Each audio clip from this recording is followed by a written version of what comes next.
Hello, everyone. I'd like to welcome you back to part 3 of our historical criticism of Islam. In the last 2 episodes, we gave a brief overview about the traditional dates Muslims tend to use concerning the rise of Islam and the history of Islam. And then part 2, we talked about the discoveries out there by the scholars, the Orientalists, if you wish, who deal with those kind of basically issues, and what did they say or what did they show in some cases. Today we're going to continue with some issues related to the historical problem with Islam, and we're going to focus on the geography of the Quran. With me here is Dr. Jay Smith, who's been gracious enough to spend a lot of time with us here to do all of these multi-part series on these fabulous discoveries and new topics that every Muslim needs to watch. Okay. Welcome back. It's so good to be back again. So good to have you and have me come on the show.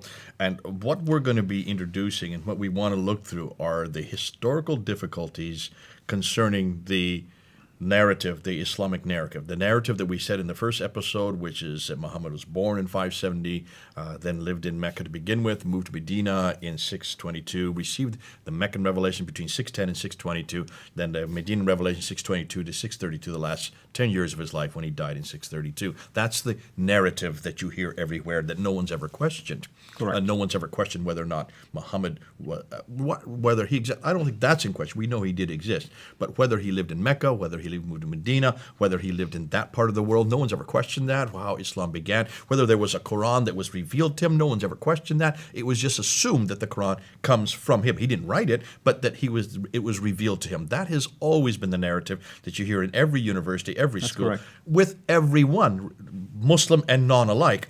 Until certain scholars, and these are all Western scholars, notice the names that we gave up there in the last episode, not one of them is Muslim. Correct. Muslims are not asking this question. Unfortunately, and they should be the first to ask this question. The fact that Westerners who are, we call them Islamicists, not Islamists. An Islamist is a Muslim scholar. An Islamicist is a Western scholar of Islam. Just so we define terms. These are Islamicists who, as you mentioned, are also known as Orientalists. That is a name that is imposed on them by the Muslims who don't like them. I see. And you're going to hear this on the internet. Orientalism is now considered to be a bad word. It's a word that it's pejorative by the Muslims. Anybody who's an Orientalist hates Islam. They're Islamophobes. And yet the questions these Islamicists are raising are the same questions that were raised against the Bible, the same questions that were raised against Jesus and his historicity. That's perfectly valid questions. And many times they are very respectful of Islam and they present the evidence in a very respectful environment. You're forced to do that because if you don't, you're going to have all these areas of your research are shut down. You won't be invited to those countries. You're not permitted. Islam uniquely is really the only religion that does not allow criticism of its book or of its man or of its God. And that's why almost every Orientalist I know would rather keep their research in academia. People like Patricia Corona. She keeps material way up, and she keeps it in the original language. She told me face-to-face in her office when I was getting ready for this debate that she didn't want Muslims really to read this. This was for other academics, other Orientalists, and they have their symposiums and they have their meetings almost in isolation because they're not interested that Muslims hear this. This is nothing more than an academic exercise for them. Now, for me, I'm sitting there and saying, wait a minute. The very people who need to read this are the Muslims themselves. Absolutely. As Christians, we had to read the criticism that was thrown against us. We did not walk away from it. We did not shirk our responsibility. We found and we realized that it jacked us up and said, Christians, get on the ball. If you cannot prove that Abraham existed, if you cannot prove there was a man named Moses, if you cannot prove there was an Old Testament, if you cannot prove who Jehu was or Hezekiah was, then don't even say that these are historical characters. And that's why we then went, and we have now found the Amarna tablets, the Mari tablets, the Ebla tablets, all these genre of tablets that now support the historicity, the period of who Abraham was, what he did, even the customs of Abraham. We got the right man at the right place doing the right thing at the right time. That's correct. Same thing with Jehu. We now have an image of Jehu. We now have a Taylor prism. You can go to the British Museum and see Hezekiah named by name. We got the right man at the right place in the right time. That's how specific I have, so that we can pretty much say, and I will say this, and I will be the first to be recorded, there's not one artifact, not one tablet, not one mural, not one artifact anywhere in the world, not one stela or obelisk anywhere in the world that contradicts a properly understood biblical statement. That's correct. Let me repeat that. Not one artifact that we have been able to find anywhere in the world that contradicts a properly understood biblical statement. We could not say that 100 years ago. We can now say it today because we did our homework. And that's why we've done this museum tour of the British Museum. We've had 6,000 people come on that tour just because all the artifacts that the British, God bless them, they went around all over the world, stole everything, and brought it to one building called the British Museum. Had they not done that, this material would not be there for us to look at. And that's why it's important as historians, and I'm telling you, as neutral historians, that we now ask the exact same questions posed against the Bible, good questions, and now ask them of Islam and any religion. And that's an excellent, basically, segue into the topic of geography. Geography, let's then ask this question. And let's put up the slide, because I want people to see the slide that we're talking about. This was the slide. This is now coming from Dan Gibson's material. And Dan Gibson noticed, after working for 25 years in the Arab world, he noticed that when he opened the Quran, and he noticed that there were about 50 to 55 geographical locations. 65 geographical locations. 55 to 65 geographical locations within the Quran. He noticed that only 9 places are named specifically. But this prophet, which is fascinating, because in the Quran, this prophet is only named 4 times. That's correct. All the other times, it's just the Nabi or the Rasulullah. It's just the prophet of God. It doesn't really give him a name, which is odd. You would think it would give him a name. You would expect that if he's in the line of biblical prophets where their names were mentioned hundreds of times. Absolutely. We have 93 references to Isa in the Quran. Many more of Abraham and Moses than there are Muhammad. Correct. Even Mary is mentioned more than Muhammad. That's right. So certainly you ask, this is odd that this man is not named, place where he comes from. It talks about the settlement of the prophet, but only once does it mention Mecca in the entire Quran. And the second time it used 24. Mecca, which is not even the way you say That's it. not. That's even the wrong consonantal text. You correct. can see that as an Arabist. You know what you're talking about there. But what he noticed is that over and over again, 23 times, it kept on referring to Ad. These people from Ad who had yes. contact with this prophet. 23 times. 24 times it referred to these people from Thamud. Now, Ad would be the biblical Uz that we have in the Bible. Thamud would be the Nabateans. So these are well-known people in our Bible. They're well-known historically. These are not mysterious or mythological people. Correct. These are actually historically documented people. 24 times he has his contact with Thamud. 7 times he has contact with people from Midian. That's also the Midianites from the Bible. We know these people. These are well known. But take a look at that map there that we have on that slide, and look where Ad, Thamud, and Midian are. They're way up north. And that's strange, because if Muhammad was living in Mecca or Medina, you look would where Mecca is on the find map. him to be concerned about things around his surrounding. Look at Mecca. It's right at the bottom of the map. Absolutely. That's 600 miles between Ad and Mecca. 600 miles distant, unless he had a helicopter and he was going up there back and forth every day, 1,200 miles there and back, there's no way he could have this kind of contact as it says in the Quran. And Dan saw that. He said, this is curious. This doesn't make sense. This character could not be living way up there. He's way down here in Mecca. We've always been told that, in Mecca. It's 600 miles out of that reference point. So when you look at, let's look at the slide here. If you look at the comparison, 65 geographical references in the Quran, 9 places named, but they're all in the wrong place. They're 600 miles too far north.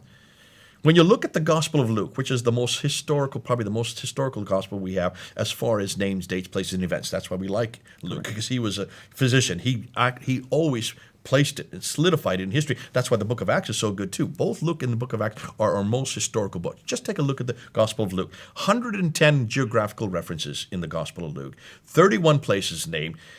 Every one of them is in the right place. That's correct. Now, there has been much discussion on it, and that's why in the last 50 to 100 years, there's been lots of discussions about the writer of Luke. Did he get the right person at the right place? In every case, he was correct.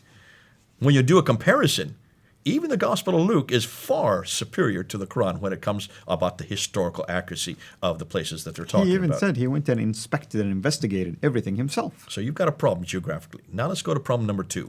And let's put the slide back up again. Number 2 is Mecca. And here's where the rubber really hits the road. Mecca is a real problem. I introduced this problem way back in 1995 from reading about Patricia Crone wrote an entire book called Meccan Trade and the Rise of Islam in 1987. Read that book. And she has 15 chapters on that book, just looking at problem after problem after problem with Mecca. See, there's only one reference. Chapter 48, verse 24 is the only reference to Mecca. But it doesn't tell you anything about it.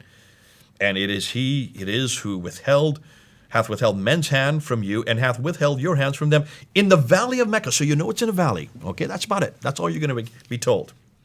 Mecca, as you said, in chapter 3, verse 94, is not Mecca. As you know, as an Arab, those are different consonants, aren't they? And it talks about a shrine that is there, which is very interesting because I'm sure later you're going to allude to another location that would have had something like this. Okay, we're going to get to that, all right? Now, let's move on to what we're going to do with Mecca. Now, let's put the slide up and let's look why Mecca is so important. According to the Islamic traditions and the Quran, let's just start with the Quran. It's the first sanctuary appointed for mankind was at Bakka or Mecca.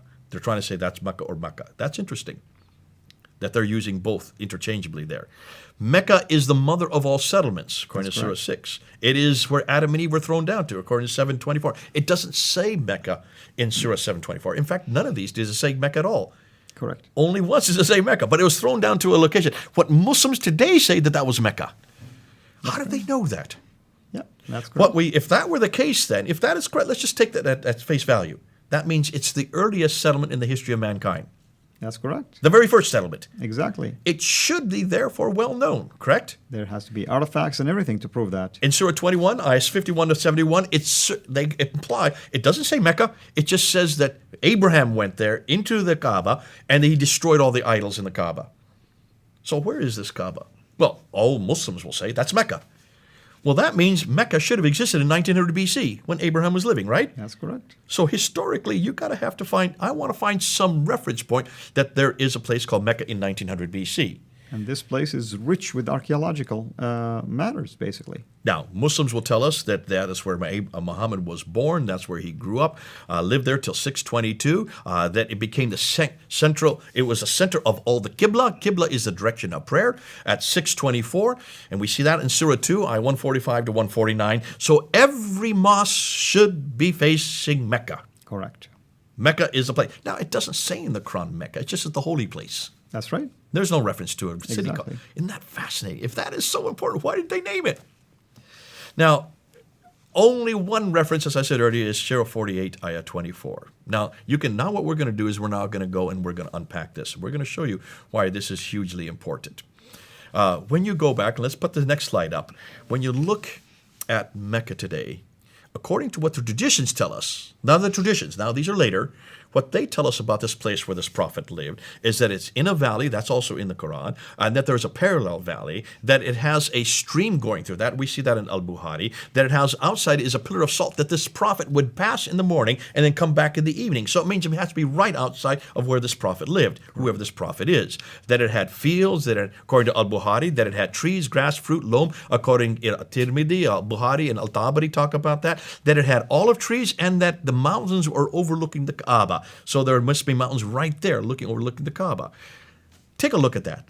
Mecca, if you look at Mecca, it's not in a valley, there's no parallel valley, there's no stream, there is not even any water there. There's only one well called the Zamzam well. It's the most arid place, one of the most arid places on earth. It never had fields or trees, grass, fruit, loam, and it never had olive trees because olive trees don't even exist that far south. They are only around the Mediterranean. That's right. Everybody knows olive trees only grow around the Mediterranean, 600 miles further north. And there's no mountains overlooking the Kaaba. They're about 2 kilometers, 2 to 3 kilometers away. So Mecca is not in a valley, has none of these listed above, and that's why Dan Gibson was curious. And all of us should be curious. Absolutely. If that is not the case, then you've got a problem. Now I want to look at a series of maps. Look at this map here. This is a Byzantine map from the 7th century. What's missing on that map? Mecca is missing for sure. Okay, let's And take a in look. fact, Medina is mentioned, Yathrib. There you go. Now I want you to look at this map here. Now it says Medina. This is the trade route. Can you notice what's missing on the trade route? Mecca. Mecca's not on the trade route. Now here are some authoritative maps. This is a 6th century map. Can you find Mecca on that map? Absolutely not. You cannot. Take a look at this map. Here's a 7th century map. Can you find Mecca on that map? Okay, it's You not can there. find Khaybar, Tabuk. You can see Yathrib, which is the archaic name for Medina. You can find Gaza in the north. You can find Aden in the south. You cannot find Mecca anywhere on that map. Here's another 7th century map. Again, similar to the one we just looked at. A completely different map. These are from those centuries. Mecca is not on that map as well. Now, stop and think, Al. Mecca should have been around from the very beginning. It should have been certainly from the 19th century. Why can't we find Mecca on that map? That's peculiar. I mean, It is peculiar. You would expect at least a reference to it somewhere. Another 7th century map, Mecca still does not exist. That indicates at least it's not a prominent city at all or town. And then I'm going to end this map here, because this is the map that Dr. Patricia Kroner looked at. This is a map attributed back to the 7th century, written or put together in the 20th century to attribute what we now know, what we think would exist. There is Mecca on this map, but this is a 20th century map, is it not? Oh, it is. You don't have to tell me yes or no. Now, take a look at it, and she noticed something very curious. If you look at the green line on the left side of Arabia, that's the trade route. And if you look at it carefully, it starts at Aden in the south, goes to Najran, Sana, goes up to Taif. Correct. Then it zipped down. Look at Taif and look and follow where the green line does. It comes down off we're up on a plateau, comes down 1,000 meters down to Mecca. And then it goes back up again to get back up to Yathrib. You can see there's a detour from Taif down to Mecca and then back up to Yathrib. Okay? If you look at it carefully, those of you who are watching this, take a look at it carefully, and then you notice from then Yathrib, and then it goes up to Tabuk, Khaybar, and then up to Gaza in the north. That is the western plateau. She looked at it and says, hold on a minute. Mecca's not on the plateau. It's off the plateau. Why had anybody noticed this before? More than that, she noticed that all the trade that would have come from India and China, which is over in the east, could not go north because you have the mountains there. You can see the mountains. That's the Himalaya mountains and the Hindu Kush. In order to get over to the Mediterranean world, they would have to go across the Arabian Sea, off the coast of India, across the Arabian Sea up to the Persian Gulf, and from there, then they would go over to the Mediterranean. That's where all the trade went until the 5th century. AD. In the 5th century, you have the Persians, which is there. You can see where the Sassanids are, the Persian Empire. We're warring against the Byzantines. Correct. Over up in the northwest there, where Turkey is, and coming down to where Jerusalem, along the eastern Mediterranean. That's the Byzantine Empire. And you had these two great empires were crashing, warring against each other for 200 years, which shut down the Middle East.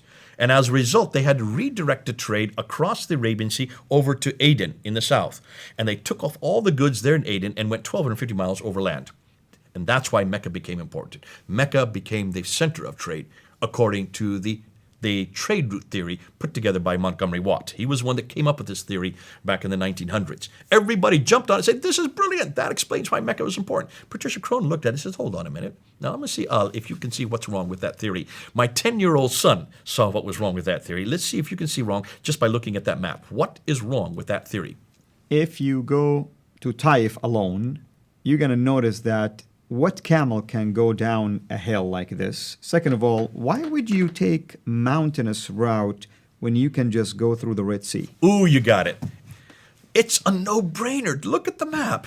And this is what Patricia Krohn says. Look at the map again.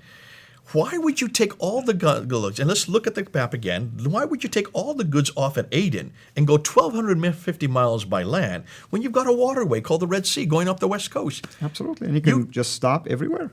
Even today, it's the cheapest way to take goods from China to bring them over here is by ship. Absolutely. She found out that you can go 50 miles by land for the same price as going 1,250 miles by sea. The same ton of goods, 50 miles by land costs the same price as 1,250 miles by sea. And the reason is very simple. If you're going by land and you have camels, you've got to protect the camels, you've got to feed them, you've got to house them, you've got to water them. And more than that, you have robbers along the way, all the security problems, to say nothing of that. But you have to raise them and buy them. Whereas if you have a boat, all you need is wind. Absolutely. So she said it doesn't make sense that they were going by land. So now remember, she reads and writes 15 languages. She went back to all the original documents. She went to the trading documents, and here's what she found: that all the trade was maritime. She went up and down the west coast of India and found that all the trading documents had no Arab names. The names that came up over and over again were Ethiopian and Eritrean. Agilis, and you can see where Agilis is on the map. That's on the eastern coast of Africa there. They were the traders. Also. They loved ships. Arabs, look and see if you can find coastal cities. They were not seafarers. They were camel herders. They were desert nomads. That's why their names are not found in any of these documents. That's historical evidence right there. She said, we have got the wrong narrative here. There was no trade that was international that went through Mecca. Mecca did not control any trade. And she found out that the only trade that went through Mecca was leather and milk that came from the Hadramaut, the southern ports. All the frank and incense, all these different spices and everything. All these spices went up through the Red Sea. They went by boat. Perfume and everything else. All of it went by boat. That's right. Ooh, I love that. Now, that is the first thing we're going to look at. Now, we're going to stop there because we're going to find out. So let me just finish with this one last slide. That is this here. So she wanted to find any reference to Mecca anywhere. She went through all the trading documents. She went through the historical documentation from the 2nd, 3rd, 4th, 5th, 6th, 7th century, no reference to Mecca anywhere on anything. There you can see the first document that finally mentioned Mecca. It's called the Apocalypse of Pseudo-Methodius Continuata Byzantia Arabica. That's a mouthful. 741 is the first reference to Mecca. I mentioned that back in 1995 in my debate with Dr. Jamal Badawi. That still stands. We're now in 2018. Nobody has been able to find an earlier reference than that. So for 23 years now, they've not been able to dispute that. And we're still putting out to Muslims, find us a date of any reference to Mecca earlier than 741. If you can't find a reference to Mecca, then don't claim that this city existed. It did not exist, certainly in the 7th century AD. It did not exist at the time of Abraham in 1900 BC, and it certainly, therefore, could not have existed at the time of Adam and Eve. So, therefore, what are we going to do with Mecca? We're going to come back to that, and we're going to start ask some really damaging questions. Thank you. And hopefully everybody has enjoyed this particular part that we have covered so far. And when we come back, we'll continue our discussions about the historical criticism and the geographical criticism, in this case, in terms of Mecca, as it relates to traditions versus factual discoveries. Till we meet again, have a blessed day. Thanks for watching. Make sure to like and subscribe so that you don't miss future videos. And please consider becoming a patron on patreon.com/Sierra International.